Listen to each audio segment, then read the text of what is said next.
আগামী সোমবার সম্ভবত আমাদের পশ্চিমবঙ্গ তথা ভারতবর্ষের ঈদ পালন হবে।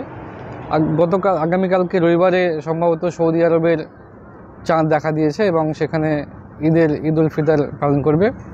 সেই উপলক্ষে আমরা এক মাস পবিত্র মাহে রমজান পালন করলাম, সিয়াম পালন করলাম।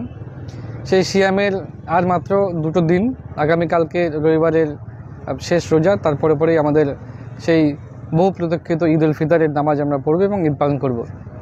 আমি এই পবিত্র ঈদ উপলক্ষে আমার জঙ্গিপুরবাসী তথা মুর্শিদাবাদের সমস্ত আপামর জনসাধারণকে ঈদের অগ্রিম শুভেচ্ছা জানাচ্ছি, ভালোবাসা জানাচ্ছি।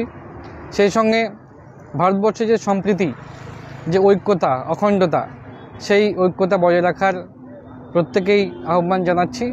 সাথে সাথে আমার যুব সমাজকে এই আহ্বান জানাচ্ছি যে ঈদ উল ফিতর এটা আমাদের আনন্দময় দিন। সেই আনন্দ করতে গিয়ে আমাদের খেয়াল রাখতে হবে কোথায় যেন কোনো অপ্রীতিকর ঘটনা না ঘটে। আমরা ভ্রাতৃত্ববোধ বজায় রাখবো, সম্প্রীতি বজায় রাখবো, তথা ভারতবর্ষের যে অখণ্ডতা, সর্বধর্ম ঐক্য, সেইটাকে সামনে মাথায় রেখে আমরা সকল জাতি ধর্ম বর্ণ নির্বিশেষে সকল মানুষকে আমরা এই ঈদের শুভেচ্ছা জানাচ্ছি এবং এই ঈদে সকল মিলে একসঙ্গে আমরা আনন্দ উপভোগ করব। এটাই দেশবাসীর কাছে তথা আমার মুর্শিদাবাদবাসীর কাছে আহ্বান জানাচ্ছি।